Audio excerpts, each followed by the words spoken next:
Morning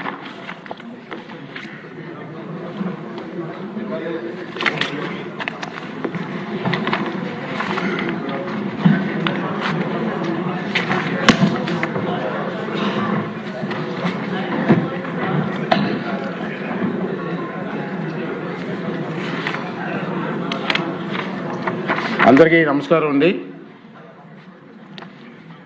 మూడవ రోజు సమావేశానికి వచ్చేసినటువంటి సభ్యులందరికీ కూడా స్వాగతం, సుస్వాగతం.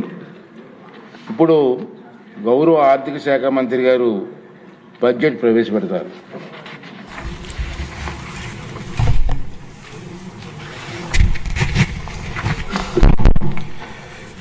గౌరవనీయులైన అధ్యక్ష, గౌరవ ముఖ్యమంత్రి వర్య, గౌరవ ఉప ముఖ్యమంత్రి వర్య మరియు గౌరవ సభ్యులారా, 2026-27 ఆర్థిక సంవత్సరానికి బడ్జెట్ ప్రతిపాదనలను ఈ గౌరవ సభ ఆమోదం కోసం ప్రవేశపెడుతున్నాను. ఈ బడ్జెట్ ఒట్టి జమా ఖర్చుల లెక్క మాత్రమే కాదు, 5 కోట్ల రాష్ట్ర ప్రజల ఆశలు, ఆకాంక్షలను నెరవేర్చేందుకు ఉద్దేశించిన రోడ్ మ్యాప్ ఇది. వరుసగా మూడోసారి బడ్జెట్ సమర్పించడం నాకు దక్కిన అపూర్వమైన గౌరవం. ఈ అవకాశం ఇచ్చిన ముఖ్యమంత్రి చంద్రబాబు నాయుడు గారికి సర్వదా కృతజ్ఞుడిని. మా దృష్టిలో బడ్జెట్ అంటే కేవలం పద్దుల ప్రకటన కాదు, ఇది అంకెలకు అతీతం. రాష్ట్ర అభివృద్ధి, ప్రజా సంక్షేమాల్ని జోడెద్దుల బండిలా పరుగులు పెట్టించాలన్న మా దృఢ సంకల్పాన్ని బలంగా చాటి చెప్పే ఒక ప్రకటన. ఈ బడ్జెట్ సాగునీటి కోసం ఎదురుచూసే రాయలసీమ రైతుల కలల్ని సాకారం చేసేది, అవకాశాల కోసం ఎదురుచూస్తున్న శ్రీకాకుళం జిల్లాలోని యువ పట్టభద్రులకు గుండె నిబ్బరాన్నిచ్చేది, భవిష్యత్తుపై కొండంత ఆశతో కుటుంబాన్ని నడిపిస్తున్న నెల్లూరు గృహిణికి భరోసానిచ్చేది, కోస్తాలోని మహిళా పారిశ్రామికవేత్తలతో స్ఫూర్తిని నింపేది. దీనిలో ప్రతిపాదించే ప్రతి రూపాయి రాష్ట్ర ప్రజల ఆశలు, ఆకాంక్షలను సాకారం చేసేందుకు ఉద్దేశించింది. గత ప్రభుత్వ విధ్వంసకర పాలన చేసిన లోతైన గాయాలు, మిగిల్చిన చేదు అనుభవాలు మనం ఏం చేయకూడదో నిరంతరం గుర్తు చేస్తున్నాయి.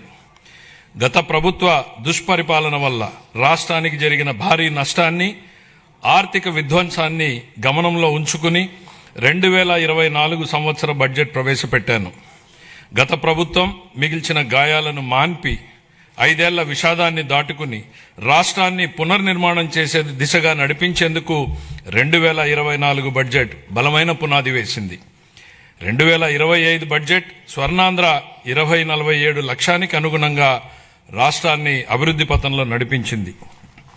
అంత భారీ విధ్వంసానికి గురైన రాష్ట్రాన్ని పునర్నిర్మించేందుకు 2 ఏళ్లు చాలా తక్కువ సమయం.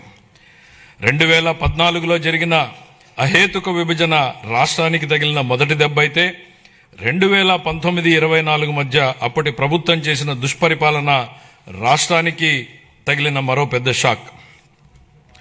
గత ప్రభుత్వం చేసిన ఆర్థిక విధ్వంసం, అపసవ్య విధానాలు, పాలకుల అసమర్థత రాష్ట్రాన్ని మరింత ఇబ్బందుల్లో కూరుకుపోయేలా చేశాయి.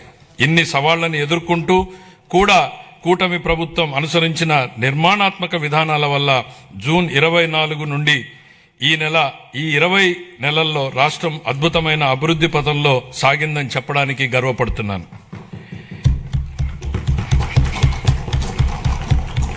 ఇప్పటి వరకు మనం ఏం సాధించాం, ఇప్పుడు ఎక్కడున్నాం, ఇంకా చేయాల్సిందేంటి అన్న అంశాల్ని కూలంకిషంగా ముదింపు చేసుకుని ఈ బడ్జెట్ని రూపొందించాం. అటు ఉత్తరాంధ్ర నుంచి ఇటు రాయలసీమ వరకు ప్రజల జీవితాల్లో గొప్ప మార్పు తేవడం ఈ బడ్జెట్ ఉద్దేశం. మా లక్ష్యం కేవలం కాగితాలపై కనిపించే వృద్ధి లెక్కలు కానే కాదు, అభివృద్ధి సంక్షేమ ఫలాల్ని క్షేత్రస్థాయిలో ప్రజలకు అందేలా చేసి వారి జీవితాల్లో వెలుగులు చూడాలన్నదే మా తపన. విధ్వంసం నుంచి వికాసం దాకా 24 జూన్ నుండి ఇప్పటిదాకా సాగిన అభివృద్ధి ప్రయాణం నిజంగా అద్భుతం. 24-25లో అధికారంలోకి వచ్చిన మొదటి సంవత్సరంలోనే ఆర్థిక వ్యవస్థను మళ్లీ గాడిలో పెట్టాం. 19-24 మధ్య 10.3% పడిపోయిన ఆర్థిక వృద్ధి రేటుని 24-25లో 11.75% పెంచాం.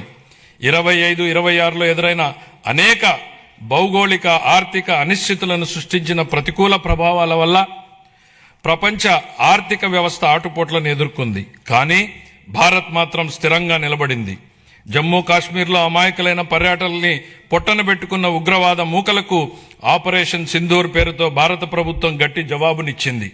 ఉగ్రవాదం, భౌగోళిక రాజకీయ అనిశ్చితులు, సుంకాల యుద్ధంతో తలెత్తిన ఉద్రిక్తతలకు భారత్ చలించదని ప్రధాని నరేంద్ర మోడీ నాయకత్వం ప్రపంచానికి బలమైన సందేశం ఇచ్చింది. భారతదేశానికి ఆయన నాయకత్వం భారత్ను శక్తివంతంగా తీర్చిదిద్దింది, ఆత్మవిశ్వాసంతో తలెత్తుకునేలా చేసింది. ఆయన ఈరోజు భారత ప్రపంచ వేదికపై సగర్వంగా తలెత్తుకునేలా చేశారు. కాబట్టే భారత్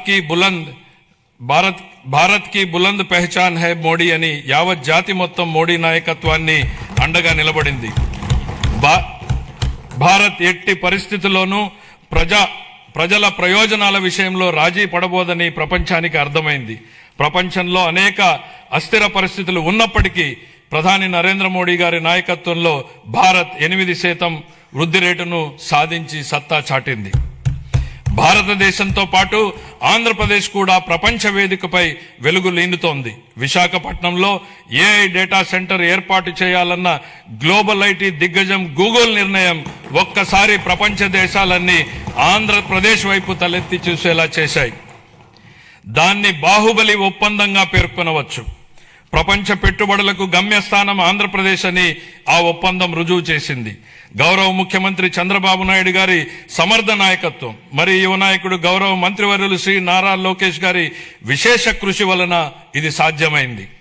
ఇంతేకాదు, రాష్ట్రంలో పెట్టుబడులు వస్తున్నాయి, ప్రభుత్వంపై నమ్మకం పెరిగింది అంటే అది గౌరవ ముఖ్యమంత్రి గారి దార్శనికత పాలన మరియు గౌరవ ఉప ముఖ్యమంత్రి శ్రీ పవన్ కళ్యాణ్ గారి విశ్వసనీయ భాగస్వామ్యం వల్లనే సాధ్యమైంది. ఈ మార్పుకి సారథులు మన రాష్ట్ర ప్రజలేనని మేం బలంగా నమ్ముతున్నాం. 2024 జూన్లో రాష్ట్ర ప్రజలు ఎన్డీఏకి కనీ విని ఎరుగని రీతిలో ఘన విజయం కట్టబెట్టినప్పుడే ఈ మార్పు మొదలైంది. ప్రజలు మాకు వేసిన ప్రతి ఓటు వెనుక వారి ఉద్దేశం బలంగా స్పష్టమైంది. ప్రజలు వారితో పాటు వారి పిల్లలకు సురక్షితమైన బంగారు భవిష్యత్తు కోసమే ఎన్డీఏని అధికారంలోకి తెచ్చారు. గత ప్రభుత్వం పారిశ్రామికవేత్తల్ని, పెట్టుబడిదారుల్ని రాష్ట్రం నుంచి తరిమేసింది. 2019-24 మధ్య అప్పటి పాలకుల నుంచి ఎదురైన చేదు అనుభవాలతో పెట్టుబడిదారులు రాష్ట్రానికి రావాలంటేనే భయపడిపోయారు. పెట్టుబడులు రాకపోవడం, ఉన్న పరిశ్రమలనే మూసివేయడంతో నిరుద్యోగం తాండవించింది. కూటమి అధికారంలోకి వచ్చాక ఈ 20 నెలల్లో పరిస్థితులు పూర్తిగా మారాయి. పెట్టుబడిదారులకు దేశంలో అత్యంత అనుకూలమైన పరిస్థితులు ఇప్పుడు మన రాష్ట్రంలో ఉన్నాయి.